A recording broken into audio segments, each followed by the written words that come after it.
Hi ಸ್ನೇಹಿತರೆ, welcome to study tips Kannada YouTube ಚಾನಲ್ಗೆ. KPSCಯಿಂದ ಪ್ರತಿಯೊಬ್ಬರಿಗೂ ಇತ್ತೀಚಿನ ಬಾಬಾ ಫೋಟೋ ಮತ್ತು ಸಿಗ್ನೇಚರ್ ಅಪ್ಲೋಡ್ ಮಾಡಿ ಎಂದು ಮೆಸೇಜ್ ಬಂದಿರಬಹುದು ಸ್ನೇಹಿತರೆ. ಅಂದರೆ ಇಲ್ಲಿ ನೋಡಿ, ಈ ವೆಬ್ಸೈಟ್ನಲ್ಲಿ ನೀವು ಹೇಗೆ ಅಪ್ಲೋಡ್ ಮಾಡಬೇಕಂತ ನಿಮಗೆ ತಿಳಿಸ್ಕೊಡ್ತೀನಿ. KPSC ಅಂತ ಟೈಪ್ ಮಾಡಿ, ನಂತರ ಮೊದಲನೇ ಕಾಲಮ್ ನಿಮಗೆ ಒಂದು ಟ್ಯಾಬ್ ಓಪನ್ ಆಗುತ್ತೆ, ಕರ್ನಾಟಕ ಪಬ್ಲಿಕ್ ಸರ್ವಿಸ್ ಕಮಿಷನ್. ಅದ್ರ ಮೇಲೆ ಕ್ಲಿಕ್ ಮಾಡಿ.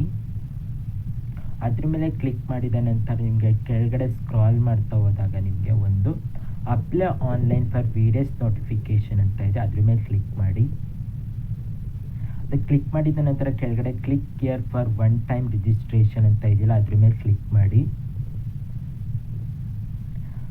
ಅದ್ರ ಆದಮೇಲೆ ಕೆಳಗಡೆ ನೀವು ಲಾಗಿನ್ ಅಂತ ಕ್ಲಿಕ್ ಮಾಡಿ. ಮೊಬೈಲ್ನಲ್ಲಿ ನಿಮಗೆ ಸರಿಯಾಗಿ ಡೆಸ್ಕ್ಟಾಪ್ ಅಲೈನ್ಮೆಂಟ್ ಏನಾದ್ರು ನಿಮಗೆ ಸರಿಯಾಗಿ ಬರ್ತಾ ಇಲ್ಲ ಅಂದರೆ ಟಾಪ್ 3 ಡಾಟ್ಸ್ ಕಾಣಿಸ್ತಾ ಇದೆಯಲ್ಲ, ಅದ್ರ ಮೇಲೆ ನೀವು ಡೆಸ್ಕ್ಟಾಪ್ ಸೈಟ್ನ ಸೆಲೆಕ್ಟ್ ಮಾಡಬೇಕು. ಅದನ್ನು ಸೆಲೆಕ್ಟ್ ಮಾಡಿದಾಗ ನಿಮಗೆ ಡೆಸ್ಕ್ಟಾಪ್ ಸೈಟ್ ಅಲೈನ್ಮೆಂಟ್ ಬರುತ್ತೆ. ಆವಾಗ ನೀವು ಲಾಗಿನ್ ಕ್ಲಿಕ್ ಮಾಡಿ. ಲಾಗಿನ್ ಕ್ಲಿಕ್ ಮಾಡಿದ ನಂತರ ನಿಮಗೆ ಯೂಸರ್ ನೇಮು ಮತ್ತು ಪಾಸ್ವರ್ಡ್ ಕೇಳುತ್ತೆ ಸ್ನೇಹಿತರೆ.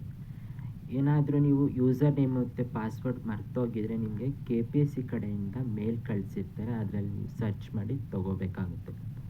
ಇಫ್ ಇನ್ ಕೇಸ್ ನೀವು ಅದನ್ನು ಮರ್ತೋಗಿದ್ರೆ, ಸಿಗ್ತಾ ಇಲ್ಲ ಅಂದರೆ ನೀವು ಫರ್ಗೆಟ್ ಪಾಸ್ವರ್ಡ್ ಮತ್ತು ಫರ್ಗೆಟ್ ಯೂಸರ್ ನೇಮ್ ತಕ್ಕೊಂಡು ನೀವು ಇಲ್ಲಿ ಹಾಕಬೇಕಾಗುತ್ತೆ. ನಂತರ ಕ್ಯಾಪ್ಚರ್ ಏನಿದೆ ಅಲ್ಲಿ ಅಪ್ಡೇಟ್ ಮಾಡಿ ಸೈನ್ ಇನ್ ಕೊಡಿ.